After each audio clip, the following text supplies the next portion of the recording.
But the most detrimental part to this football game is that this Cleveland Browns team and the risk they took to marry Deshaun Watson with Kevin Stefanski,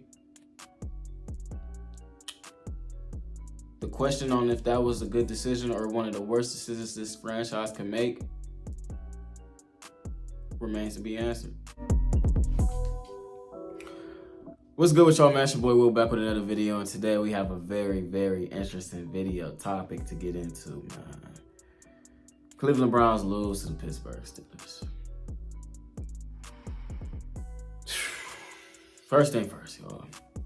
Let's all send well wishes to Nick Chubb and his entire family with that significant, very traumatic knee injury that he suffered. He was looking like a beast as soon as he went out the game. Everything just was terrible, man. And I really wish Nick Chubb the best. I hope he could play another snap of football, man. I know that might sound a little bit dramatic, but I really hope he could play another snap of football. You know, he already messed that knee up. In college, he tore all them ligaments, and then he just pretty much just broke his leg in half. Like, it looked like his bones was like, it was terrible. One of the worst injuries to go up to one of the nicest guys, you know, like going out like that. And that's Nick Chubb. Like, this is a terrible injury to have. And then I don't know if his knee will ever be the same, man. The loss to Nick Chubb is significantly worse than the loss of this game. But this is a franchise-altering loss. I told you guys at the start of this year and the start of the season, this is going to be the biggest Cleveland Browns season within the last 20 to 25 years.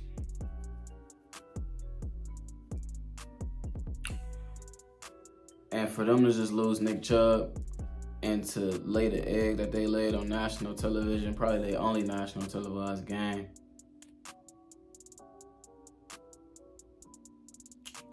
it's unacceptable, man. It's unacceptable. The way Deshaun Watson played is unacceptable. Play calling was unacceptable.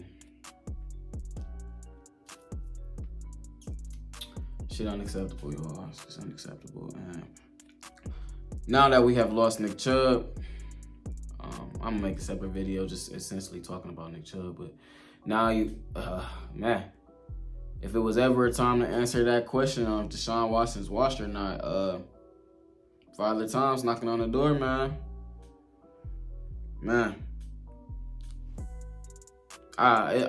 This is probably one of the most devastating losses I think I've ever witnessed as a Browns fan, bro. I'm still trying to envision that I'm dreaming that Nick Chubb got hurt like that, man. It's really heartbreaking, bro. Such a good guy. I'll try to give you guys my thoughts on this game, man. I literally just turned it off, and I already know what I'm gonna go on Twitter and see everybody talk about Deshaun. First off, you know, that's a PI. He got to get that flag. Joey Porter Jr. is tugging his whole body like this.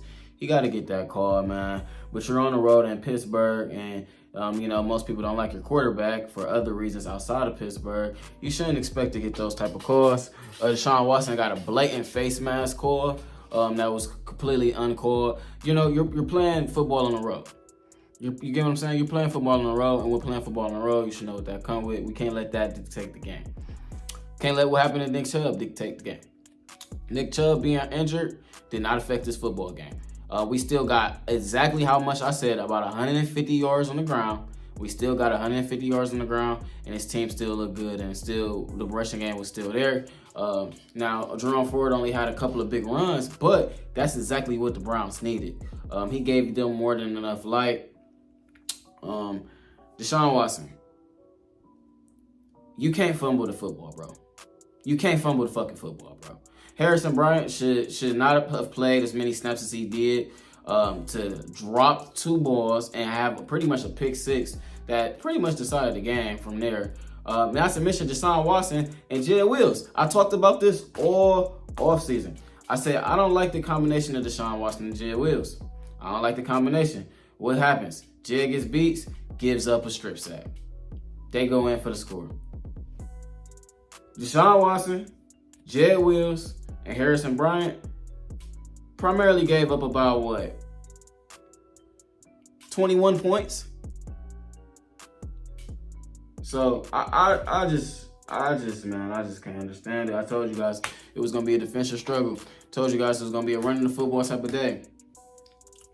So whoever wins this turnover battle is gonna win the game. You can't fumble the ball 2 times, throw a pick 6, and I understand the pick 6 wasn't his fault at all, but you can't fumble the ball 2 different times. We can't have 3 fumbles. Like David Njoku, you can't fumble that.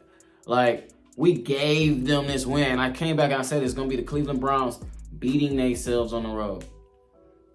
And if this is any type of a positive season, I really hope it comes about. And I hope this is a turning stage for this Cleveland Browns team. But they cannot perform like that. Now, let's get to some good things, man. Martin Emerson, once again, did not allow a catch. Told y'all about that young man. Denzel Ward, they had a bad play or miscommunication. It's going to happen. I told you guys that sometimes playing like that is going to happen. But this defense still looked great. This defense kept them in the game. The defense scored down there. Like, this defense still looked good. So it's no excuse. Everybody played well. Miles could have got a sack. We could have got Kenny on the ground more, but we got a lot of interior pressure. And with doing that, that created, the sacks that we did end up getting. I will say that Dawand Jones had a good game.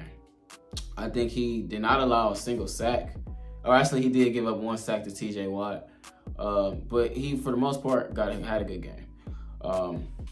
He was relatively quiet. I think Jed Wills' sack was way more detrimental than what Dawand Jones was doing. And I said we was going to have to worry about that. They had a chip for TJ Watt, They left Jed Wills on the island with Alex Highsmith,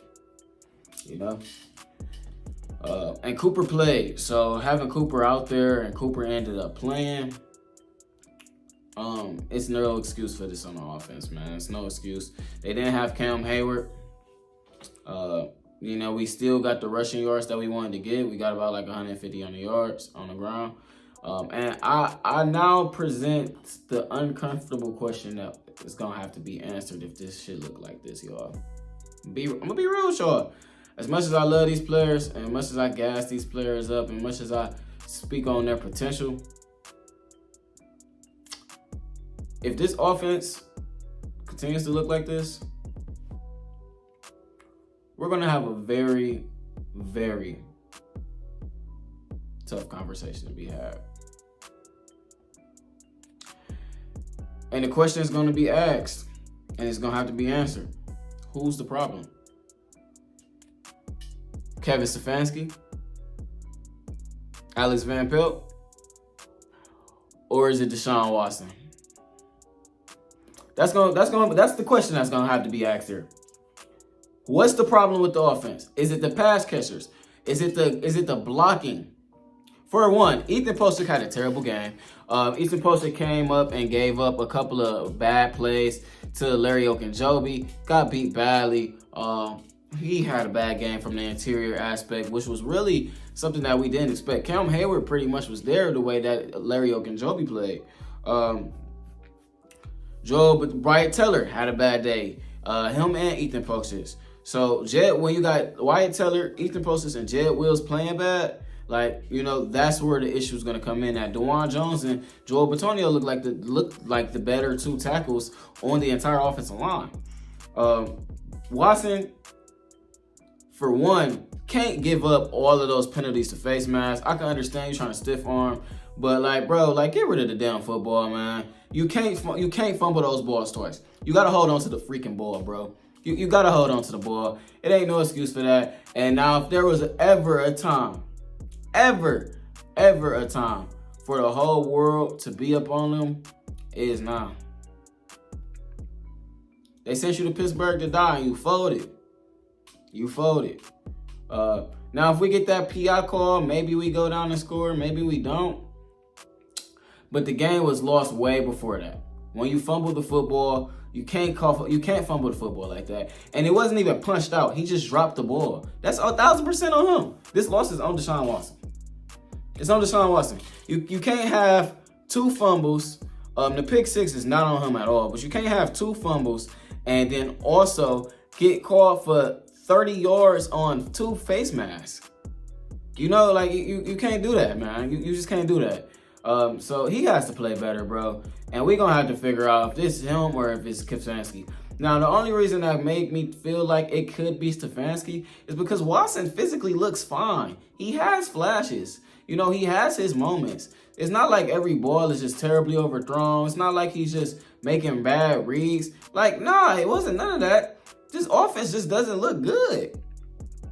Amari Cooper's catching the football. Elijah Moore got to be better. Donovan Peoples-Jones got to be better. David Njoku got to be better. These guys have to play better. It is no excuse for that. Watson's going to catch 97% of the blame this week. But Donovan Peoples-Jones with 9 yards. David Njoku with a couple of 35, 40 yards. That's Elijah Moore, 22 yards on 7 targets.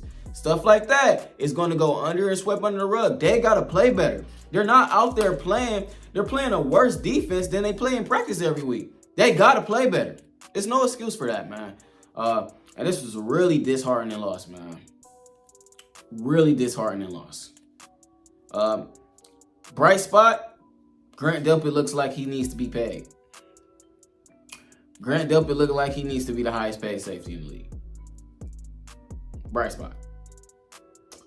Mark Emerson looked like he's a top 5 corner. Top 10, I'm guessing. Top 10 corner.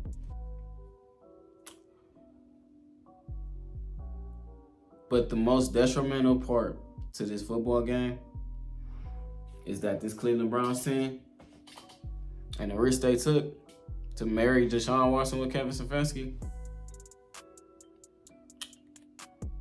the question on if that was a good decision or one of the worst decisions this franchise can make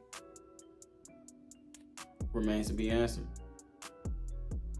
And that's probably the most uncomfortable part coming away from this game.